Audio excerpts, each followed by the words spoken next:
Hello everyone, আসসালামু আলাইকুম। এই ভিডিওতে আমি দেখাবো কিভাবে একটা উলেন ইয়ান, মানে যে ইয়ান উল ফাইবার দিয়ে তৈরি, তার ক্ষেত্রে ইন্ডেক্স অফ ইরেগুলারিটি এবং সিভিলিয়ান কিভাবে ক্যালকুলেশন করতে হয়। তাহলে শুরু করা যাক। আমি ধরে নিচ্ছি যে আমাদের একটা উলেন ইয়ানের কাউন্ট দেওয়া আছে 10 nm, যেটা টেক্সে কনভার্ট করলে আসে 100 টেক্স, এবং ফাইবারের যে ডায়ামিটার সেটা দেওয়া আছে 24 মাইক্রোমিটার,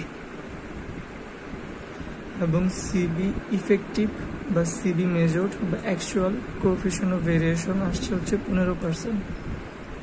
তো আমাদের বের করতে হবে সিবি লিমিট এবং ইন্ডেক্স অফ ইরেগুলারিটি।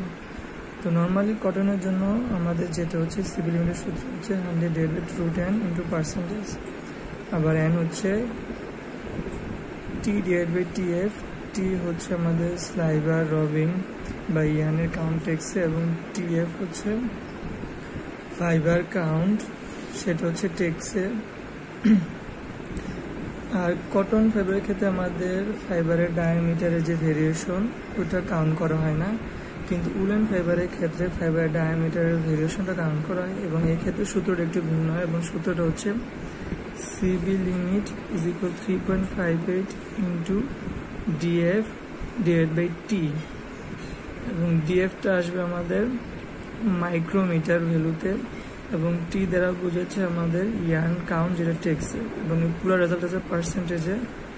তাহলে আমরা যদি ভ্যালুগুলো বসাই তাহলে 3.58 ইন্টু 24 মাইক্রোমিটার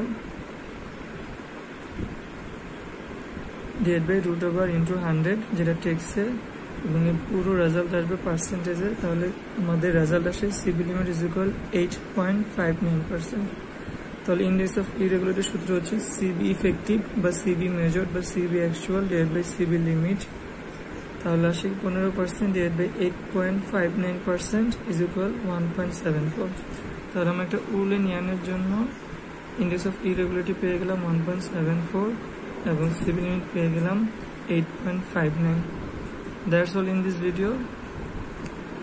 গুড বাই।